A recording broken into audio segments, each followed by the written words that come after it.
में नहीं आ सकता क्योंकि पार्लियामेंट का सेशन चल रहा है।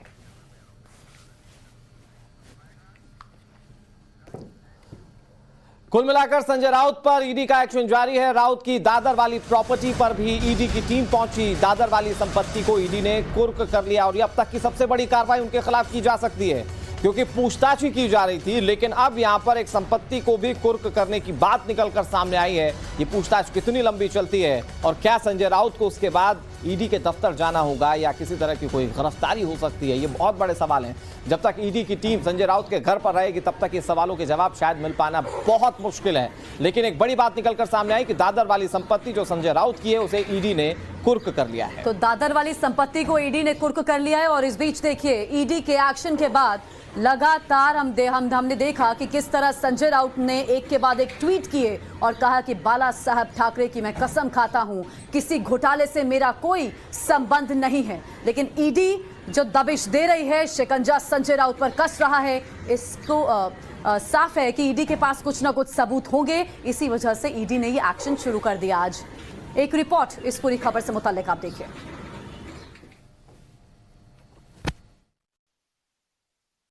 आप यहीं रहते हैं? नहीं, मैं जिम ट्रेनर हूँ। जिम ट्रेनर हैं क्या? हाँ। अच्छा, तो आप रेगुलर क्या स्केड्यूल होता है? आज क्या हुआ? मैं जैसे आया वैसे मेरे पीछे वो लोग भी आ गए ईडी वाले और मुझे बाहर निकाला गया। क्या बोला गया आपको? मुझे बोला आपको आज अंदर जाना परमिशन नहीं है। बोला नहीं, मेरा काम रहता है, मुझे काम करना है। अच्छा, तो उन्होंने सीधा इनकार कर दिया, बोले आप नहीं आ सकते, आप बाहर जाओ। इतना ही बोला? हाँ, बस इतना बोला? हाँ। और तो यहाँ की तस्वीर आपको दिखानी पड़ेंगी। यहाँ पर महेश आपको दिखाएंगे। समर्थक हम जिक्र कर रहे थे सुबह से कि लोग पहुँच रहे हैं, कुछ महिलाएं कुछ पुरुष हैं जो ये कह रहे हैं कि भाजपा इनसे डरती है और ईडी को आगे करती है। तो साफ तौर पर जो नारेबाजी जो है वो यहाँ पर शुरू हो चुकी है और ये आप तस्वीर देख पाएंगे। क्या क्या कहेंगे आप लोग? क्या कहेंगे? तो यहाँ पर नारेबाजी हो रही है। क्या क्या कहेंगे? ईडी की रेड पड़ रही है, क्या कहना चाहेंगे? ईडी का रेड पड़ रहा है, क्या कहेंगे? कुछ नहीं पढ़ते हैं, ये खाली दबाव लाते हैं और कुछ नहीं करते हैं। तो ये इनका साफ कहना है कि इन पर जो है वो दबाव लाया जाता है। और ये आपको महेश जो है तस्वीरें दिखा रहे हैं कि संजय राउत आप आगे बढ़ो, हम तुम्हारे साथ हैं। इस भीड़ से थोड़ा अलग होने की कोशिश अगर की जाए, यद्यपि क्योंकि शिवसेना हमेशा से ही इस तरीके से और यही हम कह भी रहे थे कि शिवसैनिक जो हैं वो समर्थन में आएंगे जरूर यहाँ पर।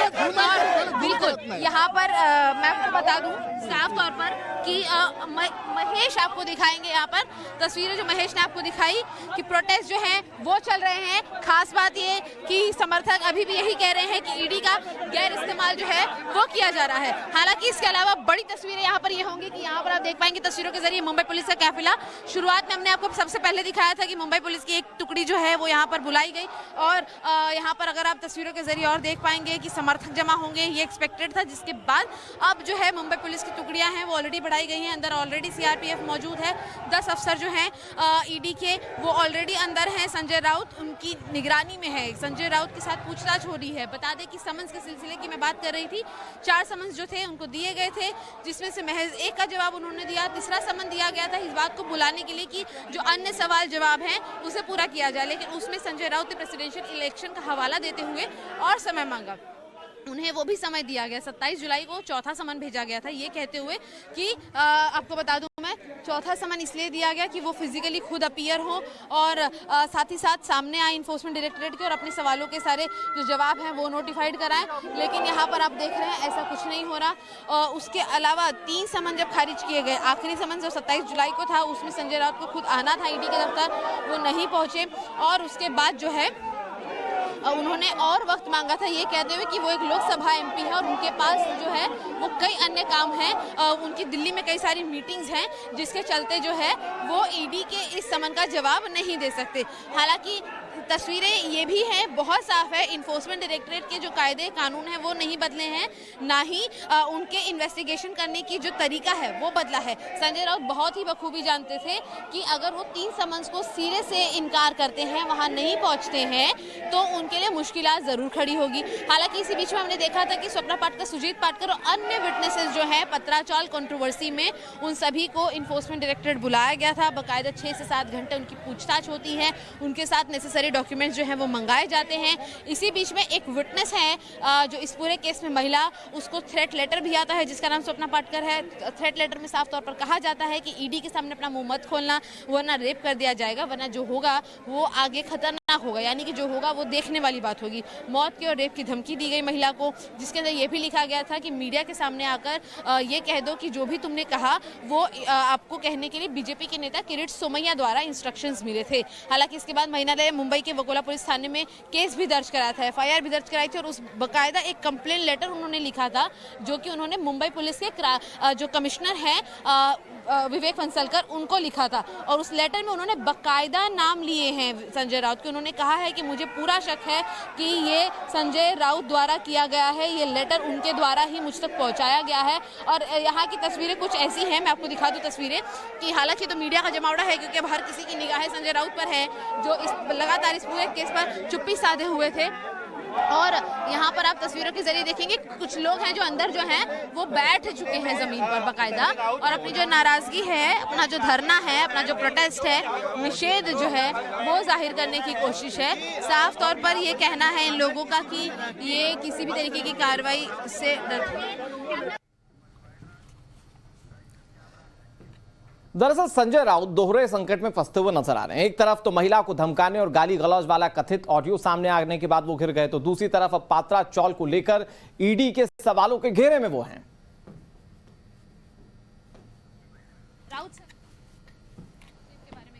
तो संकट गहराता जा रहा है संजय राउत पर, ईडी का शिकंजा एक तरफ, वहीं दूसरी तरफ महिला को धमकाने और गाली गलौज वाला जो कथित ऑडियो है वो सामने आने के बाद संजय राउत और घिरते हुए नजर आए। तो ईडी लगातार एक तरफ पूछताछ कर रही है और छापेमारी जारी है। दादर वाली जो संजय राउत की प्रॉपर्टी है वहां भी ईडी के कुछ अधिकारी पहुंचे हुए हैं, और खबर इस बीच ये भी आ रही है कि किसी भी वक्त संजय राउत को ईडी की टीम अपने दफ्तर ले जा सकती है, उनकी गिरफ्तारी हो सकती है। बहरहाल इस खबर से जुड़ा ग्राउंड जीरो से अपडेट हमारी सहयोगी शिवानी भी आप तक लगातार पहुंचा ही रही है। तो जो गवाहों को धमकी दी जा रही थी संजय राउत की तरफ से, उनकी भी सुरक्षा बढ़ा दी गई है, ये जानकारी भी मिल रही है। वहीं किरीट सोमैया इसी ऑडियो वाली क्लिप को लेकर थाने पहुंचेंगे और साथ ही शिकायत दर्ज करवाएंगे। वहीं देखिए राउत धमकी केस में मुंबई पुलिस का बड़ा एक्शन, पीड़ित महिला को पुलिस सुरक्षा दे सकती है। मुंबई पुलिस FIR भी इस मामले में दर्ज कर सकती है। किरीट सोमैया ने राउत के खिलाफ दरअसल शिकायत दर्ज करवाई है और उसके बाद यह एक्शन लिया जा सकता है, लेकिन इस पूरे मामले को टाइम्स नाउ नवभारत ने प्रमुखता से दिखाया था और वहां पर कई सवाल भी खड़े किए थे। अब तक हालांकि संजय राउत उस पर किसी भी तरह की कोई टिप्पणी नहीं कर पाए, अपनी ओर से कोई सफाई नहीं दे पाए, लेकिन जो आरोप लग रहे हैं, जो छवि उनकी दागदार हो रही है, वो कहीं ना कहीं बहुत गंभीर विषय है। और ऐसे में आपको वो सुनना चाहिए, एक्सक्लूसिव ऑडियो क्लिप जिससे संजय राउत को टाइम्स नाउ नवभारत ने एक्सपोज किया है।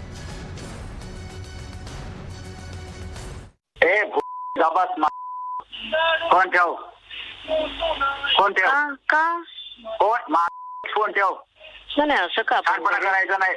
फोन ठेव. हाऊ कॅन यू फॉरगेट अरे गाते मला शिकवते का तू? ऐकून घेतो म्हणून तू काय समजते तुझं? मला माझ्या नादाला लागायचं नाही, तुला परत सांगतो मी. हे चेक करून ठेव. I am not interested in talking to you. हे रेकॉर्ड कर आणि पोलिसात घेऊन जा. तुला दाजीला जा. आय एम नॉट यू ना. खोटं बोलतो. मला माझी कॉलर पकडते का? माझी कॉलर पकडे लायकी आहे का तुझी? भेट आहे. चल तुझी लायकी तुला दाखवून थांब जरा, थोडे दिवस थांब. लायकी. I know your plan.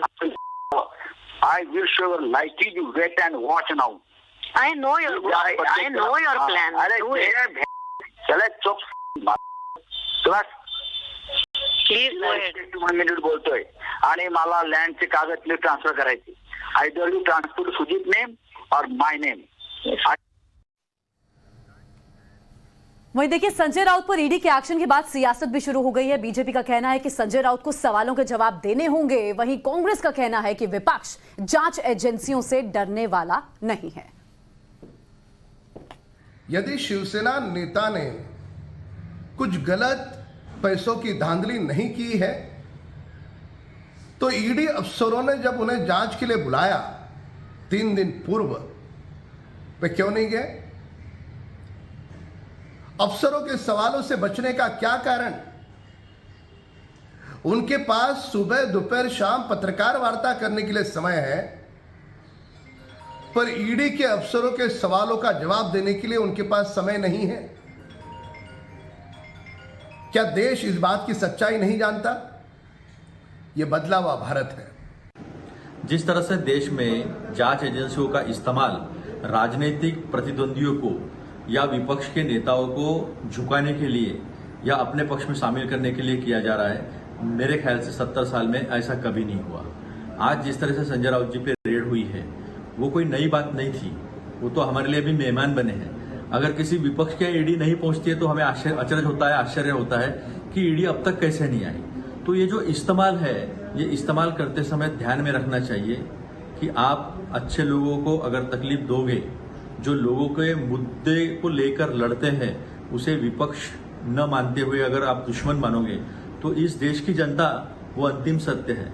इस देश की जनता जानती है कि क्या सच है और क्या झूठ है। तो इस तरह का जो वेंडेटा पॉलिटिक्स जो है उसको हम नकारते हैं, सिरे से ठुकराते हैं और हम संघर्ष के लिए तैयार हैं। सारा विपक्ष जो है अब ईडी, सीबीआई, इनकम टैक्स से नहीं डर रहा है। तो इस पूरे मामले पर किस तरीके से पक्ष और विपक्ष की ओर से, क्योंकि पक्ष इस पूरे मामले को लेकर संजय राउत को घेरा तो दूसरी तरफ विपक्ष लगातार केंद्र सरकार पर, बीजेपी पर सवाल उठा रही है। लेकिन इन सब चीजों के बीच में बड़ी बात यह है कि ईडी की ओर से कार्रवाई लगातार जारी है। 3 ठिकाने ऐसे संजय राउत की जिस पर कार्रवाई चल रही है और एक में उनका घर भी शामिल है। हमारी सहयोगी शिवानी संजय राउत के घर से लगातार हमें तमाम जानकारियां पहुंचा रही है। शिवानी, खबर यह आ रही है कि दिल्ली से कई बड़े ईडी के जो अधिकारी हो वो वहां पर पहुंच चुके हैं, तो क्या ये इस बात का इंडिकेशन नहीं है कि संजय राउत से और गहन पूछताछ होगी और ये हो सकता है, ये मुमकिन है कि संजय राउत को ईडी दफ्तर पूछताछ के लिए ले जाया जाए? बिल्कुल, देखिए यहाँ पे पूर्णतः ये संभव है कि साफ तौर पर जो डॉक्यूमेंटेशन को लेकर यहाँ पर सर्चेस चल रही हैं वो सर्चेस जब पूरी हो जाएंगी तब जो है संजय राउत को ईडी के दफ्तर भी पहुँचना होगा और जो आगे की इन्वेस्टिगेशन है उसमें शामिल होना होगा, क्योंकि साफ तौर पर उनका स्टेटमेंट रिकॉर्ड करना बेहद ज़्यादा ज़रूरी यहाँ पर हो जाता है। हालांकि तस्वीरों के जरिए ही अब आपको स्टोरी पूरी यहाँ की समझाने की कोशिश करेंगे। आप अभी भी देखेंगे समर्थक यहाँ पे जो हैं वो बढ़ते जा रहे हैं, रुके हैं, अभी भी कुछ नारेबाजी कर ही रहे हैं, कुछ और इकट्ठा कहीं कहीं होने की बातें कर रहे हैं यहाँ पर। लेकिन ये साफ है कि जिस तरह से सीनियर ईडी ऑफिसर्स जो हैं वो मुंबई लैंड कर चुके हैं, उससे ये बिल्कुल साफ हो जाता है कि पत्राचौल केस जो लगातार लोगों के समन स्किप करने के चलते जिसकी इन्वेस्टिगेशन स्लो हो रही थी, उसमें अब काफ़ी ज़्यादा एक्टिविटीज़ हम लोगों को जो है वो देखने को मिलेगी। क्योंकि साफ तौर पर कह सकते हैं कि जब टॉप कॉप्स यहाँ पर मौजूद हैं, टॉप ऑफिसर्स यहाँ पर मुंबई में मौजूद हैं, इसका यही मतलब होगा कि अब जो है संजय राउत द्वारा उनका जो स्टेटमेंट है वो रिकॉर्ड ज़रूर कराया जाएगा और वो भी ईडी के दफ्तर में ही कराया जाएगा। क्योंकि हमने देखा जिस तरीके से लगातार इन्फोर्समेंट डायरेक्टरेट की कार्रवाई आगे बढ़ रही है, उसमें 2 समन स्किप होने के बाद, हालांकि उस वक्त भी संजय राउत के पास जो थे वैलिड रीजंस थे कि वो पार्लियामेंट सेशन अटेंड कर रहे थे, प्रेसिडेंशियल इलेक्शन के दौरान वो ईडी के समक्ष पेश नहीं हो पाए थे, इसीलिए उन्होंने और समय मांगा था। तो कह सकते हैं कि उन सारे वैलिड रीजंस को एक तरफ रखते हुए जो आज की सर्चेस है जिसमें डॉक्यूमेंट सर्च किए जा रहे हैं, ये पूरी सर्च खत्म करने के बाद जो है अफसरों के सामने संजय राउत को जाकर अपना स्टेटमेंट जो है वो रिकॉर्ड बकायदा कराना होगा कि आखिर अगर वो ये कह रहे हैं कि उनका इस पूरे स्कैम में कोई लेना देना नहीं है तो वो अपने आप को सही कैसे साबित करेंगे। क्योंकि इन्फोर्समेंट डायरेक्टरेट का भी ये साफ तौर पर कहना है कि लगातार जो भी इन्वेस्टिगेशन हुई है अब तक, जितने लोगों के स्टेटमेंट्स रिकॉर्ड किए गए हैं, उससे महज एक जो मॉनिटरी ट्रांजैक्शन है वो संजय राउत और प्रवीण राउत के बीच में देखने को मिल रहा है और इसी एंगल की जांच करने के लिए इन्फोर्समेंट डायरेक्टर संजय राउत का स्टेटमेंट आगे रिकॉर्ड करना चाहिए। पैसों की हेरा हेराफेरी कहीं ना कहीं हुई है। प्रवीण राउत की अरेस्टिंग के बाद देखिए कई ऐसी चीजें निकलकर सामने आई हैं जिसका सीधा संबंध संजय राउत से भी है। और सिर्फ यही लोग नहीं, क्या महाड़ा के अधिकारियों से भी ईडी की टीम पूछताछ कर सकती है, क्रॉस क्वेश्चनिंग हो सकती है? क्योंकि देखिए जो गुरु आशीष कंस्ट्रक्शंस हैं उसने कहीं ना कहीं महाड़ा को भी मिसलीड किया। एफएसआई जो है वो बेच दिए 9 डेवलपर्स को। 901 करोड़ के आसपास की रकम थी उसकी। 672 परिवारों को जिनको आपने किराएदार बना दिया था उनको आपने उनकी प्रॉपर्टी नहीं दी, पोजेशन नहीं दी, तो क्या उन अधिकारियों से भी पूछताछ हो सकती है? बिल्कुल, देखिए यहाँ पर एक चीज़ बहुत ज़्यादा अहम हो जाएगी, क्योंकि जिन डॉक्यूमेंट्स की फिलहाल यहाँ पर तलाश हो रही है वो मॉनेटरी ट्रांजैक्शंस को कंफर्म करेगा।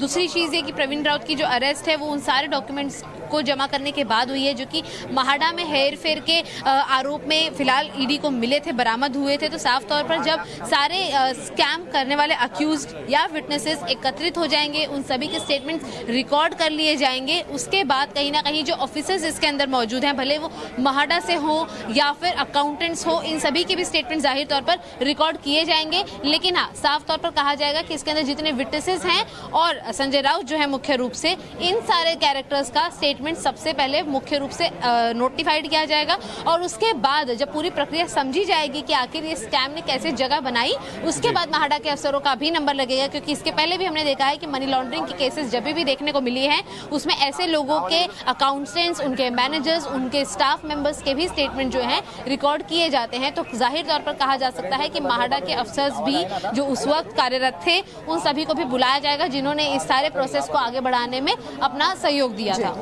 बिल्कुल शिवानी, कहीं ना कहीं इस पूरे मामले में बहुत गहन जांच के पहलू जो है वो दिखते हैं, तो उसके तह तक कैसे पहुंचती है ईडी की टीम, जांच टीम, इसके लिए थोड़ा इंतजार हमें करना होगा। बहरहाल वहां पर घटनाक्रम क्या है उसको लेकर आपके पास एक बार फिर से रुख करेंगे। लेकिन संजय राउत पर ईडी की कार्रवाई पर महाराष्ट्र से निर्दलीय सांसद नवनीत राणा ने कहा कि संजय राउत ने भ्रष्टाचार किया तो वो जेल भी जाएंगे। वहीं केंद्रीय मंत्री राव साहब दानवे ने कहा कि हम इस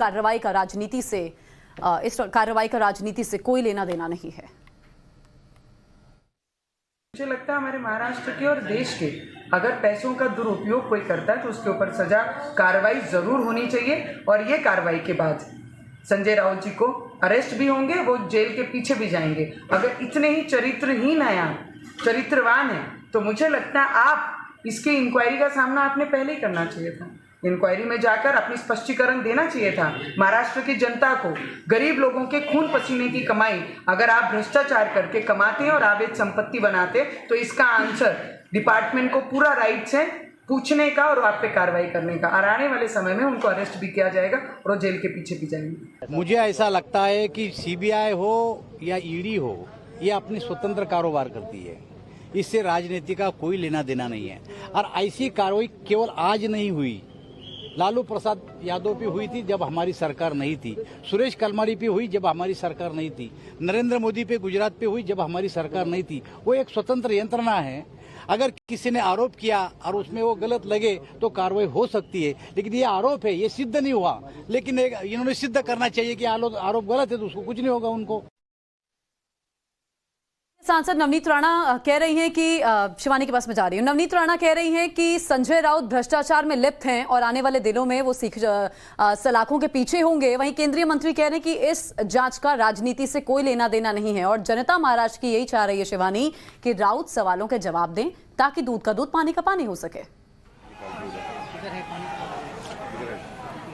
बिल्कुल, देखिए यहाँ पर बात जनता की करेंगे। लगातार संजय राउत द्वारा जो ट्वीट किए जा रहे थे वो ये थे कि शिवसेना और महाराष्ट्र जो है वो नहीं रुकेगा, वो नहीं झुकेगा। तो साफ तौर पर है कि लोगों को इस बात में दिलचस्पी जरूर है स्कैम को लेकर, लेकिन संजय राउत इस पर टिप्पणी क्या देते हैं वो बहुत ज़्यादा खास बात होगी। क्योंकि ट्वीट द्वारा उन्होंने साफ कर दिया कि उन्होंने ये क्लेम किया है कि उनका किसी भी तरीके का इन्वॉल्वमेंट किसी भी स्कैम में नहीं है। ये झूठे आरोप हैं, झूठे दस्तावेज हैं, झूठी सारी प्रक्रियाएं हो रही हैं। तो साफ तौर पर महज लोगों का यही कहना है कि संजय राउत यद्यपि क्लीन है तो वो अपनी क्लीन चिट खुद ईडी के समक्ष सामने आए, स्टेटमेंट को बाकायदा रिकॉर्ड कराएं और उनको कहीं ना कहीं सर्टिफिकेशन मिलना चाहिए इन्फोर्समेंट डायरेक्टरेट से। क्योंकि पूरी जांच एजेंसी जो है इस पूरे स्कैम की जांच कर रही है, जिसमें ना सिर्फ अकेले संजय राउत इन्वॉल्व हैं, लेकिन कई ऐसे अन्य अलग अलग विटनेसेस हैं, अक्यूज्ड हैं, जिनके स्टेटमेंट्स इन्फोर्समेंट डायरेक्टरेट द्वारा पहले भी रिकॉर्ड किए गए हैं, आगे भी रिकॉर्ड किए जाएंगे। कई अन्य लोगों को समन किए जा रहे हैं। बहरहाल जिस दौरान संजय राउत दिल्ली में मौजूद थे, जिस वजह से वो ईडी के समन्स का जवाब नहीं देने के लिए मुंबई पहुंच पाए थे,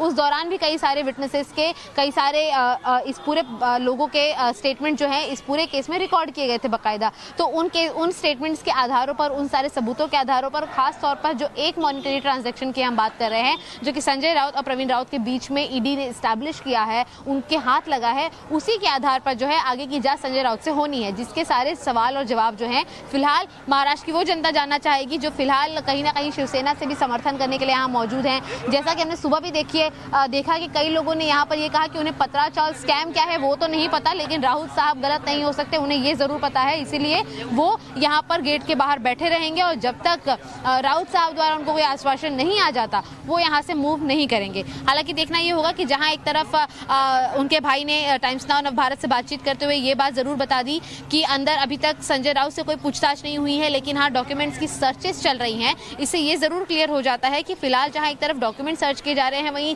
स्टेटमेंट रिकॉर्ड करने के लिए साफ तौर पर इन्फोर्समेंट डायरेक्टरेट के ऑफिसर्स के सामने, इन्फोर्समेंट डायरेक्टरेट के दफ्तर में जहां हमेशा समन करने के बाद लोग पहुंचते हैं वहां पर ही संजय राउत को पहुंचकर अपना स्टेटमेंट ईडी के समक्ष रखना होगा।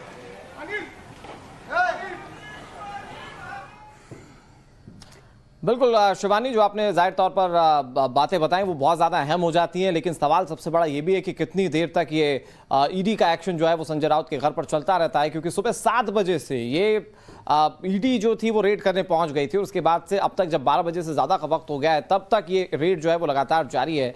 तो ऐसे में कितने देर तक ये रेड होती है और क्या वाकई में, क्योंकि उनके भाई कह रहे थे कि अभी तक किसी भी तरीके से कोई पूछताछ नहीं हुई, तो क्या उसका भी दौर और सिलसिला शुरू होगा, उस पर बात करेंगे। लेकिन एक बड़ी खबर अपने दर्शकों को बता दें, झारखंड के 3 कांग्रेस विधायक निलंबित कर दिए गए हैं। कांग्रेस ने तीनों विधायकों को निलंबित कर दिया है। जहां विधायकों की कार से कैश मिला था पश्चिम बंगाल के हावड़ा में, दरअसल ये कैश बरामद हुआ था, जिसके बाद कांग्रेस पार्टी ने ये बड़ी कार्रवाई तीनों विधायकों के खिलाफ की है। तो पश्चिम बंगाल के हावड़ा में कार के अंदर इतना कैश मिला था। ये तस्वीरें जो हम आपको दिखा रहे हैं, नोटों की गड्डी आप देख रहे हैं। देखिए, कांग्रेस के तीनों विधायक हैं जिन्हें निलंबित कर दिया गया है। विधायकों की ही एक गाड़ी थी जिन गाड़ियों में से कैश मिला है। कार में नोटों के बंडल आप देख रहे हैं और ये बड़ी कार्रवाई कांग्रेस पार्टी की तरफ से की गई। झारखंड के ये 3 एमएलए हैं कांग्रेसी विधायक। कांग्रेस के इन तीनों विधायकों को निलंबित कर दिया गया है। इनके कार से कैश की बरामदगी हुई थी, तो कांग्रेस पार्टी ने बड़ा एक्शन लिया अपने नेताओं पर। हावड़ा में ये कैश मिला था। कांग्रेस पार्टी की इस बीच प्रेस कॉन्फ्रेंस चल रही है, सुनते हैं। जो है कम से कम उसको हम ना नकारें जो सामने दिख रहा है। तो इस प्रकार के प्रश्न कल मैंने भी अभी सुबह देखा कि कुछ वही लोग जो इसमें लिप्त हैं वो पूछ रहे हैं, और जिनके साथ में उठना बैठना खाना पिछले कुछ महीनों से सतत शुरू है, भाईचारे की कसम उन्हें दी है, और उन्हीं लोग आज उन्हीं विधायकों पर आरोप लगा रहे हैं कि आप बताइए ये पैसा कहां से आया। सो ये सब उसी का भाग है, हम लोगों को और चौकन्ना रहना होगा।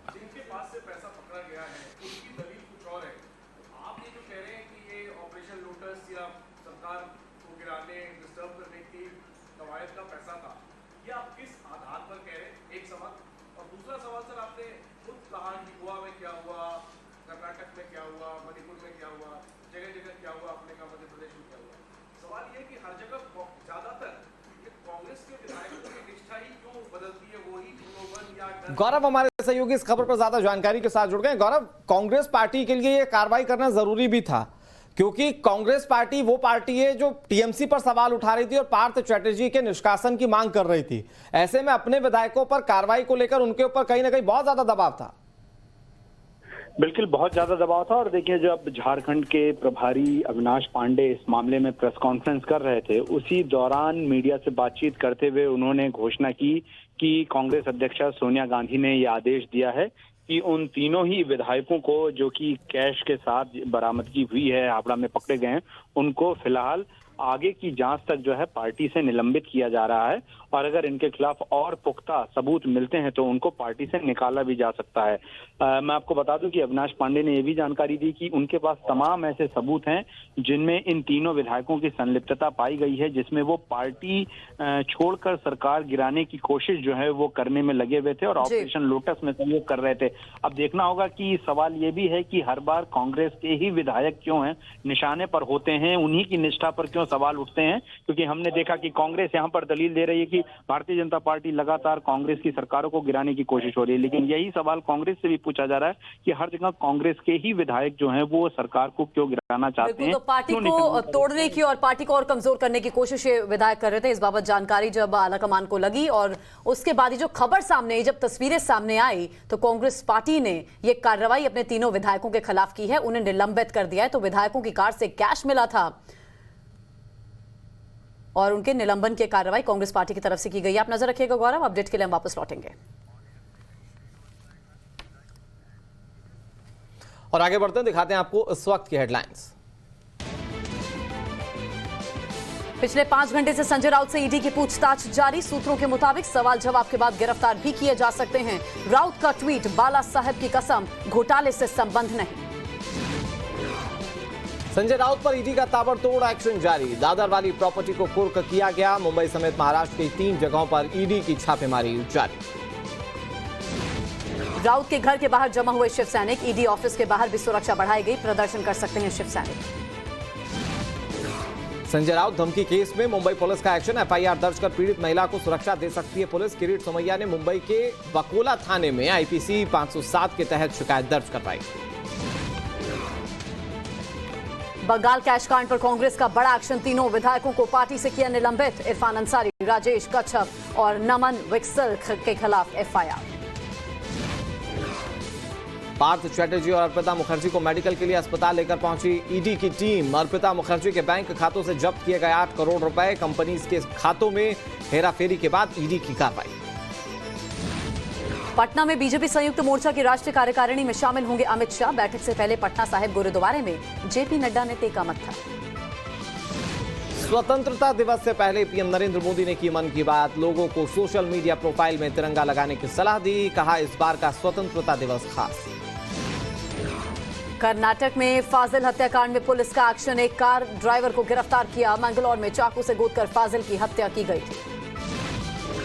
और बारामूला एनकाउंटर में लश्कर तैयबा का आतंकी इरशाद अहमद भट्ट ढेर। एक AK राइफल, 2 मैगजीन और 30 कारतूस बरामद किए गए। इलाके में सर्च ऑपरेशन जारी। प्रेजेंटेड बाय IIL के ट्रैक्टर ब्रांड का ग्रीन लेवल, धान के खरपतवारों का स्पेशलिस्ट। In association with पेट सफा आयुर्वेदिक चूर्ण, पेट सफा हर रोग दफा।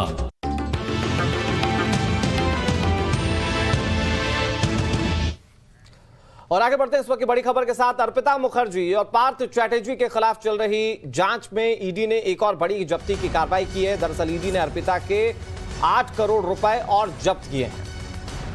तो 8 करोड़ रुपए और जब्त किए गए हैं। ईडी ने देखिए 8 करोड़ रुपए अर्पिता के नियंत्रण और संचालित कंपनियों के बैंक खातों से की है ये कार्रवाई। ईडी ने अपनी जांच में पाया कि जिन बैंक खातों से ये 8 करोड़ रुपए जब्त किए गए हैं उनमें बड़ी हेरा फेरी पाई गई है। तो अर्पिता की कंपनियों के खातों में ये बड़ी हेरा फेरी ईडी के सामने इस बाबत कई दस्तावेज और कई ऐसे सबूत थे जिसको लेकर ये बड़ी कार्रवाई की गई है। 8 करोड़ रुपए और जब्त किए हैं ईडी की टीम ने। अर्पिता की संचालित कंपनियों के खातों पर यह एक्शन ईडी की टीम की तरफ से किया गया है, क्योंकि कंपनी के जो खाते हैं उसमें बड़ी हेरा फेरी की खबर ईडी को मिली थी। ऐसे कई बड़े सबूत मिले थे। और इस बीच एक और बड़ी खबर ये आ रही है कि पार्थ चटर्जी को मेडिकल के लिए लाया गया है। तो बड़ी खबर आपको बता दें, ईडी की टीम एक बार फिर से पार्थ चटर्जी को मेडिकल के लिए लेकर पहुंची हुई है। आपको बता दें कि इससे पहले भी मेडिकल के लिए उन्हें भेजा गया था, लेकिन आज एक बार फिर से उन्हें मेडिकल के लिए ले जाया गया है। तस्वीरें इस वक्त टीवी स्क्रीन पर आपके सामने।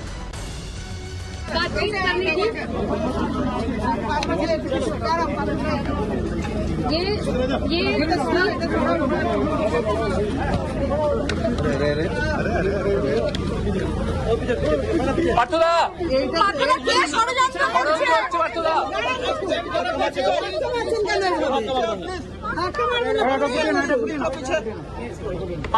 ষড়যন্ত্র করছে?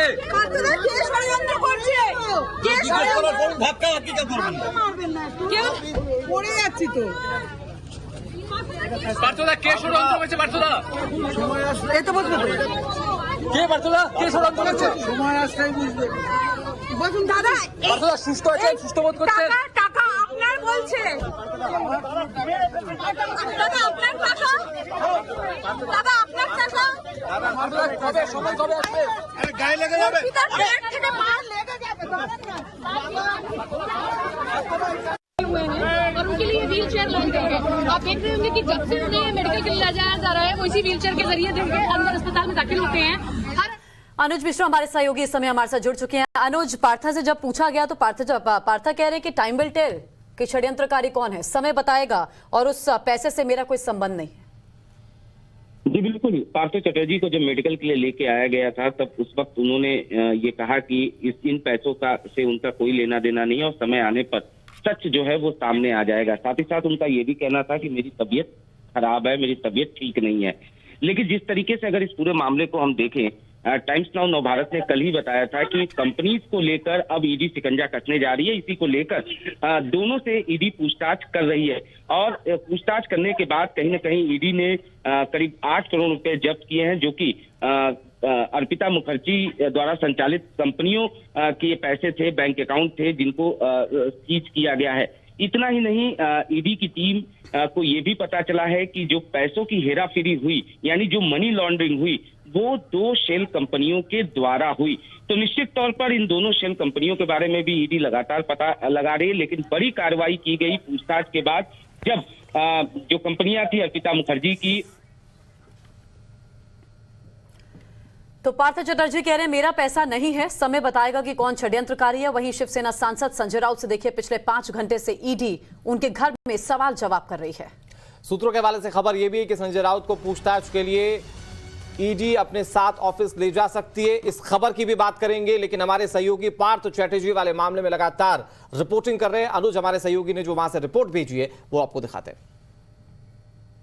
पार्थ चटर्जी को इस वक्त जो है वो ईएसआई हॉस्पिटल में मेडिकल के लिए लाया गया है। आप तस्वीरों में देख सकते हैं किस तरीके से पार्थ चटर्जी को बाकायदा व्हील चेयर पर यहां से ले जाया गया।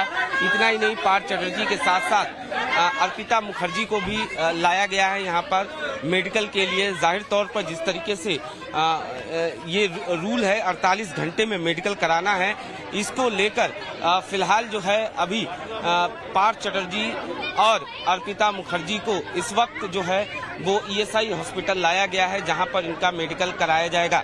मेडिकल के बाद फिर से ईडी दफ्तर इन्हें ले जाया जाएगा, जहां पूछताछ का सिलसिला जो है वो ईडी फिर से शुरू करेगी और उसके बाद इनसे पूछताछ किया जाएगा।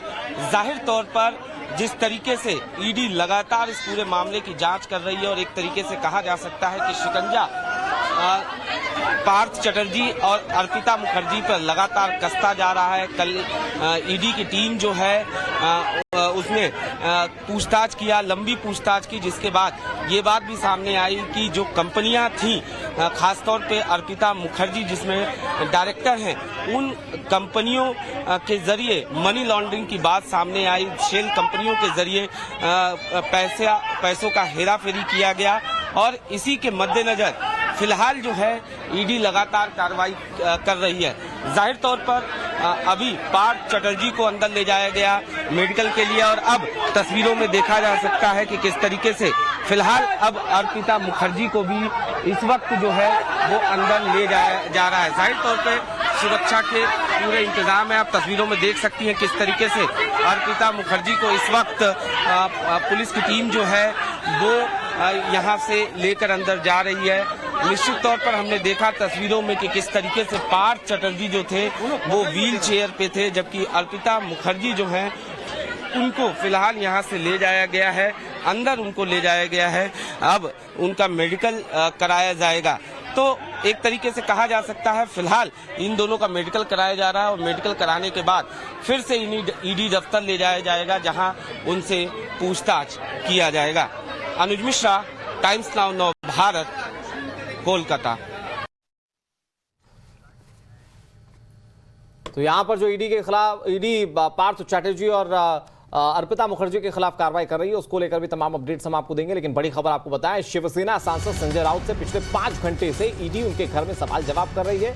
सूत्र ये बता रहे हैं कि संजय राउत को पूछताछ के लिए ईडी अपने साथ अपने दफ्तर ले जा सकती है। सूत्रों की माने तो देखिए, पूछताछ के बाद संजय राउत की गिरफ्तारी भी हो सकती है। इस बीच संजय राउत के वकील भी राउत के घर मौजूद हैं। अब से थोड़ी देर पहले संजय राउत अपने घर की बालकनी में बाहर आए और ईडी के बड़े ऑफिसर्स दिल्ली से मुंबई पहुंच चुके हैं। आपको हम ये भी बता दें कि सुबह 7 बजे से ईडी की टीम ये छापेमारी कर रही है। मैत्री निवास पर मौजूद है, जो संजय राउत का घर है, और 1034 करोड़ के पात्रा चौल घोटाले में सवाल उनसे हो रहे हैं। तो संजय राउत जिनके घर की तलाशी ली गई है, और टाइम्स नाउ नाउ भारत से उनके भाई ने बातचीत की है। ईडी के अधिकारी दस्तावेज खंगाल रहे हैं।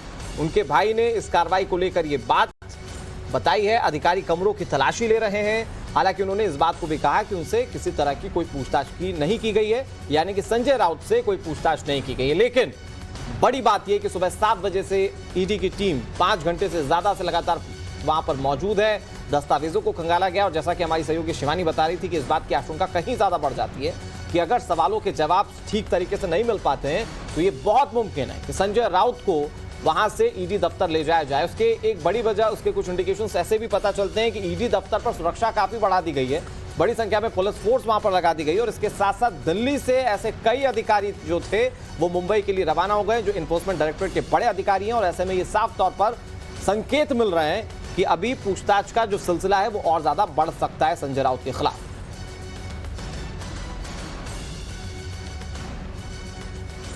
तो संजय राउत पर ईडी की कार्रवाई पर महाराष्ट्र से निर्दलीय सांसद नवनीत राणा ने कहा कि संजय राउत ने भ्रष्टाचार किया है तो जेल भी जाएंगे। वहीं केंद्रीय मंत्री राव साहब दानवे ने कहा कि इस कार्रवाई का राजनीति से कोई लेना देना नहीं है।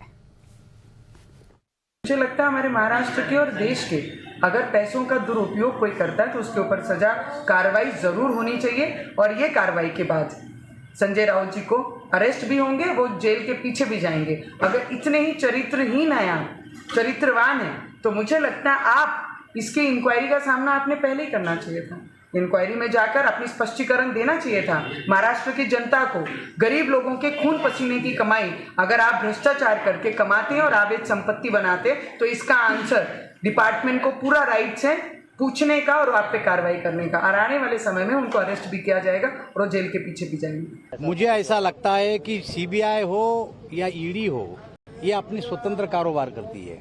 इससे राजनीति का कोई लेना देना नहीं है। और ऐसी कार्रवाई केवल आज नहीं हुई, लालू प्रसाद यादव पे हुई थी जब हमारी सरकार नहीं थी, सुरेश कलमाडी पे हुई जब हमारी सरकार नहीं थी, नरेंद्र मोदी पे गुजरात पे हुई जब हमारी सरकार नहीं थी। वो एक स्वतंत्र यंत्रणा है। अगर किसी ने आरोप किया और उसमें वो गलत लगे तो कार्रवाई हो सकती है, लेकिन ये आरोप है, ये सिद्ध नहीं हुआ। लेकिन इन्होंने सिद्ध करना चाहिए कि आरोप गलत है तो उसको कुछ नहीं होगा उनको। एक तरफ तो कार्रवाई चल रही है, दूसरी तरफ आरोप प्रत्यारोप का दौर जारी। इन सब चीजों के बीच में उस्मानाबाद में ईडी के खिलाफ प्रदर्शन किया गया है, जहां पर विधायक कैलाश पाटिल का प्रदर्शन, ईडी पर गलत कार्रवाई का आरोप वो लगा रहे हैं। तो ईडी के खिलाफ प्रदर्शन किया जा रहा है। विधायक कैलाश पाटिल प्रदर्शन कर रहे हैं, इस प्रदर्शन का नेतृत्व कर रहे हैं। दरअसल ईडी पर गलत कार्रवाई का आरोप लगाया जा रहा है कि ईडी जो कार्रवाई कर रही है वो गलत कर रही है।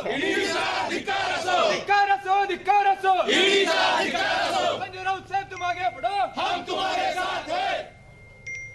जय भवानी, जय शिवाजी, जय भवानी, जय शिवाजी, जय। प्रदर्शन की तस्वीरें आप जो देख रहे हैं, दरअसल ये शिवसेना के कार्यकर्ता ईडी की कार्रवाई के खिलाफ प्रदर्शन कर रहे हैं। और उस्मानाबाद में दरअसल ये कार्रवाई के खिलाफ प्रदर्शन किया गया है। उस्मानाबाद, वहां की तस्वीरें हम आपको दिखा रहे हैं। और यहाँ पर दरअसल लोग ये कह रहे हैं कि जानबूझकर सेंट्रल एजेंसीज का इस्तेमाल जो है वो किया जा रहा है। विधायक कैलाश ने दरअसल ये प्रदर्शन का प्रतिनिधित्व किया है। तो उस्मानाबाद में ईडी के खिलाफ जोरदार नारेबाजी आप सुन ही रहे हैं। शिवानी के पास में वापस जा रही हूँ। शिवानी, लगातार नारेबाजी हो रही है, शिव सैनिक अलग अलग जगहों पर मौजूद और कह रहे हैं कि ईडी का गलत इस्तेमाल किया जा रहा है। खंडर जैसा बिल्डिंग था, अभी बना है ये सब। अरे वो अभी भी बनाया है, तो ऐसा नहीं है कि बहुत लेविश दिखा रहा हो, शो शाइनिंग हो। नहीं,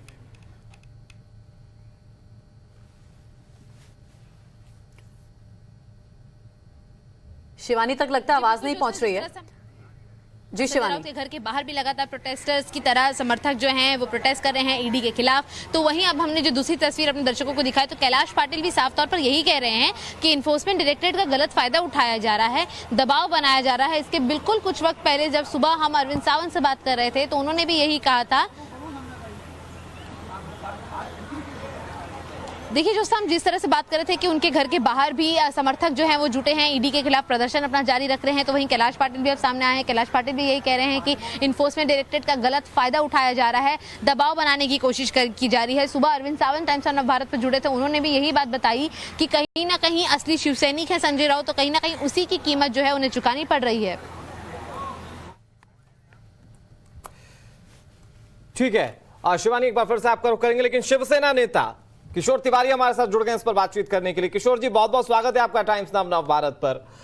आज की ये जो कार्रवाई हो रही है संजय राउत के घर पर, संजय राउत के खिलाफ ईडी की टीम लगातार कार्रवाई को आगे बढ़ा रही है, इस कार्रवाई को कैसे देखते हैं आप? आपके कुछ कार्यकर्ता सड़कों पर उतरकर प्रदर्शन कर रहे हैं, कह रहे हैं गलत कार्रवाई कर रहे हैं, लेकिन सर आप भी जानते हैं, वरिष्ठ नेता हैं, आप भी ये समझते हैं कि जो सेंट्रल एजेंसीज का दायरा होता है उसी के तहत वो कार्रवाई करती हैं।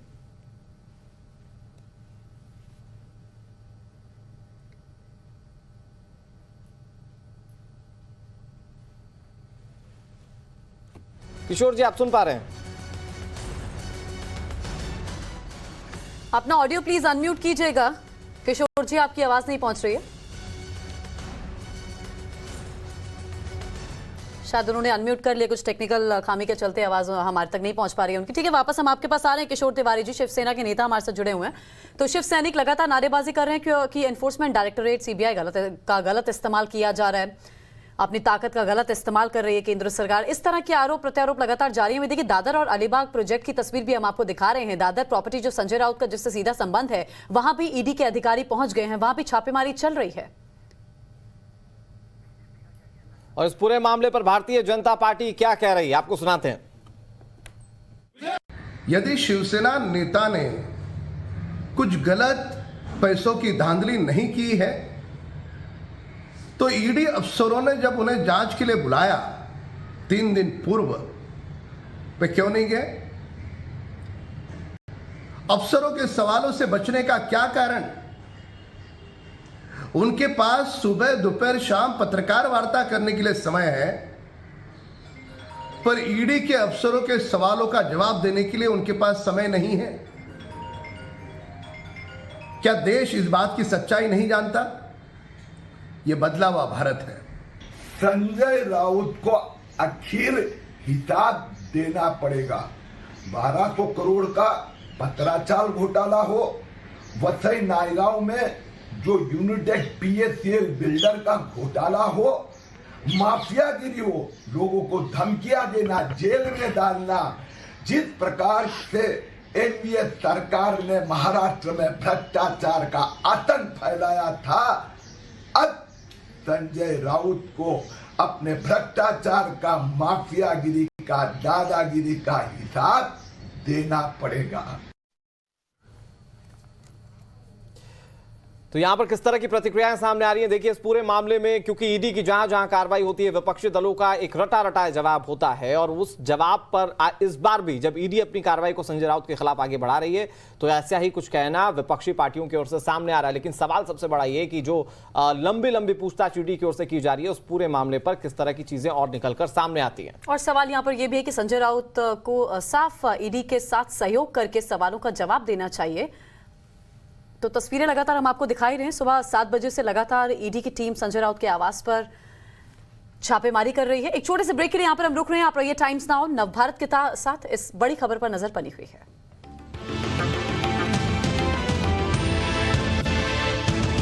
अभी आपने सोचा है फोन बिल, बिजली का बिल, ईएमआई हर महीने, पर आपके सेविंग्स अकाउंट में इंटरेस्ट 3 महीने में एक बार। लेकिन अब कोई है जो सेविंग्स अकाउंट में इंटरेस्ट दे रहा है 3 महीने में नहीं बल्कि हर महीने। IDFC फर्स्ट बैंक, यही तो है इनकी ऑलवेज यू फर्स्ट वाली सोच।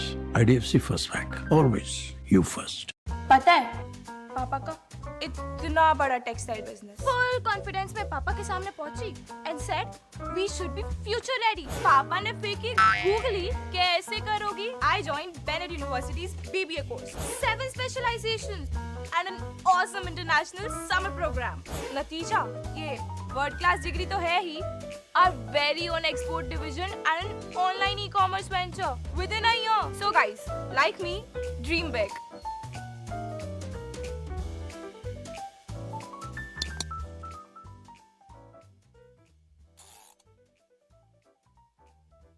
हेल्थ इंश्योरेंस ना लेके इस बैडमैन ने कर दिया है अपनी फैमिली का हाल बेहाल। इलाज के चक्कर में सारी सेविंग्स लुटाकर हो गया कंगाल।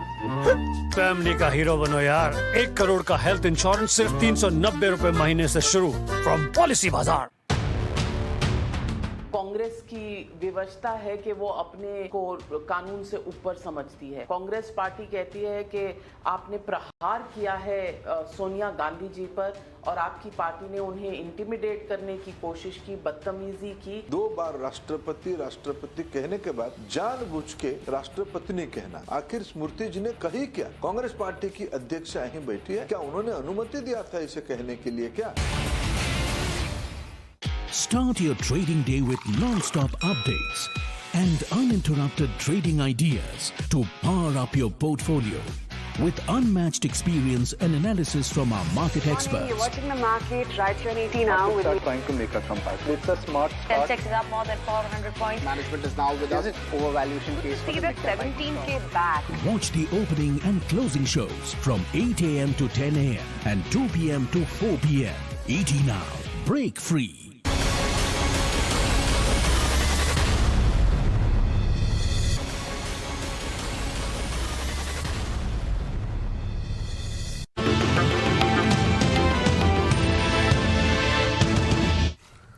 तो आज की सबसे बड़ी खबर यह है कि संजय राउत के घर पर सुबह 7 बजे से ईडी की टीम मौजूद है। कहा जा रहा है कि कई दस्तावेज कंगाले गए, कहा तो यह भी जा रहा है कि उनसे पूछताछ की गई और कहा यह भी जा रहा है कि उन्हें पूछताछ के लिए ईडी दफ्तर ले जाया जा सकता है। इन सब चीजों के बीच में राजनीतिक प्रतिक्रियाओं का दौर जारी है। कांग्रेस और बीजेपी एक दूसरे पर आरोप प्रत्यारोप लगा रहे हैं और इसमें शिवसेना भी शामिल है। लेकिन बड़ी बात यह है कि 5 घंटे से ईडी की टीम वहां पर मौजूद है। किशोर तिवारी हमारे साथ जुड़े हुए हैं जो कि शिवसेना के नेता हैं। किशोर तिवारी जी, बहुत बहुत स्वागत है आपका टाइम्स नाउ नवभारत पर। आज की इस पूछताछ को लेकर क्या कहेंगे सर, क्योंकि आप लोग तो आरोप लगा रहे हैं कि ये केंद्र सरकार जो करवा रही है वो सब करवा रही है, लेकिन सर ईडी का अपना एक जांच का दायरा होता है। किसी पर आरोप लगते हैं तो पूछताछ तो होगी, किसी पर आरोप लग रहे हैं तो छोड़ तो नहीं दिया जाएगा। नहीं, ये देखो, पिछले 1-2 साल से ऐसा चल रहा था कि ईडी बहुत लोगों पे आरोप लगा रही थी और बहुत लोगों को समझ दिया था। कुछ लोग एक्सपॉन्डिंग थे, कुछ लोग छुपे हुए थे, जिसमें एक सांसद है भावनाताई गवली, जिसपे बहुत संगीन आरोप थे। फिर यशवंत जाधव, जिनकी पत्नी यामिनी जाधव एमएलए भी है, वो उन पे भी बहुत संगीन थे। फिर प्रताप सरनाइक पे भी बहुत संगीन आरोप थे, उन पे भी। लेकिन और अरुण हमारे अड़सठ साहब है, उन पे थे, अर्जुन खोदकर पे थे। ये पर ये लोग जब एकनाथ शिंदे गुट में जाके शामिल हो गए तो इन पे की सब कार्रवाई रुक गई और संजय राउत को इसलिए अरेस्ट किया जा रहा है कि बीजेपी ने जो अभी साठगांठ वाली सरकार बनाई है वो सरकार धोखे में आ गई है। तो ये बताना चाहते कि हम आपको संजय राउत तरीका ही आपका हर्ष करेंगे अगर आप लौट के जाएंगे। तो ये बहुत ही गंदी राजनीति का शिकार महाराष्ट्र हो चुका है। सरकार गिराने और सरकार चलाने के लिए अगर संजय राउत को बलि का बकरा बनाया जा रहा होगा। राउत साहब, दानवे ने किशोर जी कहा है कि इसका राजनीति से कुछ लेना देना नहीं है और इस तरह की कार्रवाई पहली बार ही नहीं हुई है। और दूसरी बात ये, मेरा आपसे ये सवाल है, ईडी के पास मतलब कोई सबूत नहीं है, बिना सबूत के ईडी पहुंच गई छापेमारी करने के लिए? नहीं, ये देखो तो क्या है, इन्फोर्समेंट डायरेक्टर के अधिकार में ये आता है और सार्वजनिक जीवन में अगर कोई भी भ्रष्ट है और मोदी जी की नीयत अगर इतनी साफ है तो बीजेपी में जाने के बाद वो पाक साफ क्यों हो जाते हैं, यही मेरा एक सवाल था। क्योंकि आसाम के मुख्यमंत्री जब कांग्रेस में थे तब उन्होंने रिकॉर्ड भ्रष्टाचार किया था, अब वो तो सीएम बन गए। मैं बताता हूँ, एकनाथ शिंदे पे भी ईडी के फेर चालू हो गए थे, अब वो सीएम बन गए। और मुझे लगता है कि अगर नियत पे शक नहीं होता तो ये